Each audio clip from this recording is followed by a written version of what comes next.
Interestingly, for this movie, I actually have one of these. Probably some of you kids don't even know what this is anymore. Hey, this is what you used to have to watch the movie on, kids. Found a sale like a month ago for like 10 cents. Probably cheapest item I'll ever get. But still good condition though. I like displaying it on my DVD shelf. Anyways, start the video.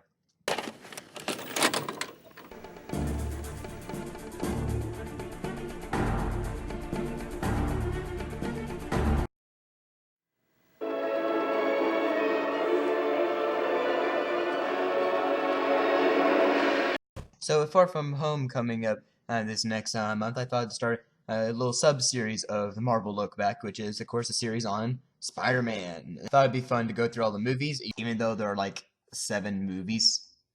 Yeah, 4 different versions of Spider-Man within 17 years. That's quite the fact. Not exactly sure how many of them I'm going to be able to get through by the time Far From Home comes out, but I'll do my best. So, of course, we're going to be starting with the first Spider-Man, not counting the old 1970s live-action movies. Yeah, those were a thing.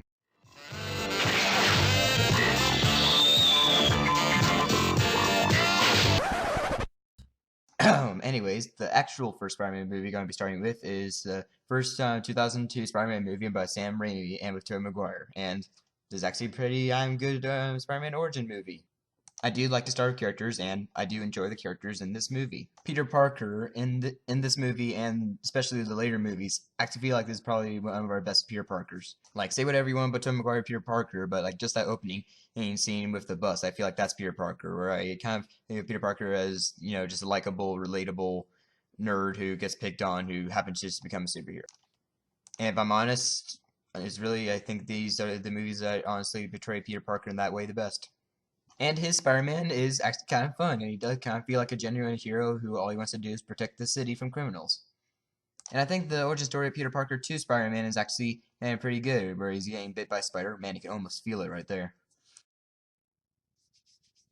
And what I like about Uncle Ben's death is you actually get to know him a little bit before he died, and you get to see how much of a good uncle he was, and that if you really think about it, in this movie, is technically Peter's own fault that his uncle died. Well, until this, but that's for another day. But technically Peter's own fault since he let the guy go, but at the same time it's also understandable because he kind of got cheated out of like over $1,000, so you can also kind of understand him. Just kind of like the deepness and dynamic of that. Oh, by the way, to all of you who complain about Peter Parker being too much of a crybaby in this, the only times he cries in this movie is over Uncle Ben. Let's see how you would be like if a beloved relative of yours died. And I do like Harry, and I do actually like him and Peter's dynamic, where in most of their scenes I do feel like they're actually best friends. That is until the end. And along with Harry, of course, you also got Norman Osborn, played brilliantly by Willem Dafoe. He really does do a good job of the creepiness of the Green Goblin and Norman Osborn, and a man struggling with his own personal demons with he himself and the goblin within him. My problem with Green Goblin, though, is when you really break down his plan doesn't really make sense. Like, it's pretty straightforward at first. He wants revenge on the guys that fired him and kills them, of course. But then after that, he wants Spider-Man to team up with them for some reason. And then he kidnaps Mary Jane and attacks Aunt May. His plan is just a bit unclear. He's still such a fun, scary villain to watch, though. I mean, just look at that face. Well, that face and this face.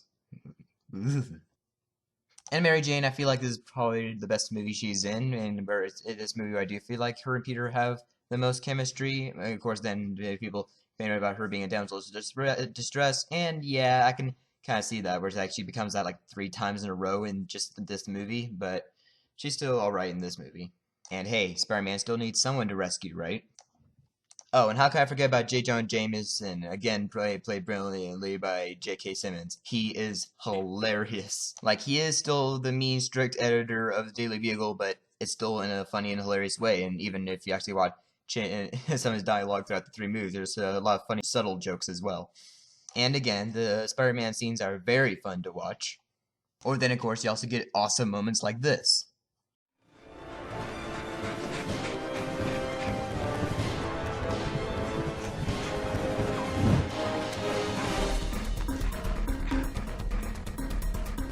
Also, still love how in the scene he's still learning how to web, so he's a little bit rusty and it almost seems a bit dangerous. And love some of the ending stuff in this movie, like the cable car rescue. And love the final battle of Goblin versus Spider-Man. Oh, it's just so awesome and feels so gritty and almost so a bit personal. And the fact that it almost seems like Green Goblin almost has the upper hand of this. Like Spider-Man is almost being grind up by him. Only problems are, since this was made in 2002, some of the special effects do not hold up, especially with Green Goblin. And like I mentioned, Goblin is a fun, scary villain and all, but his plan, when you really break it down, doesn't really make complete sense. Mary Jane being a little bit of damsel distress, even though I don't think about it too hard. And not everything in the movie always makes sense. And there's honestly many other nitpicks that you can do over the movie, but I'm not going to go there. I overall just think it's a fun origin story for Spider-Man, and it is actually kind of corny, campy at times, but I think it was intentionally corny and campy. It kind of led the way to the era of superhero movies we're in now. And I would give Spider-Man a 7 to an 8 out of 10, depends on what mood I'm in. And now for Lego sets. Yes, there were actually Lego sets for this movie. I believe might have even been the first really Lego superheroes theme ever. It actually started out as a sub-theme of Lego Studios, recreating different scenes in the movies. Even one unreleased Lego Studio set of Spider-Man vs. Bonesaw, which that's a shame that this never got released, because it looked like it would have been a cool set. Love the wrestling cage build, and it could have been a good way to get the homemade Spidey suit and Bonesaw.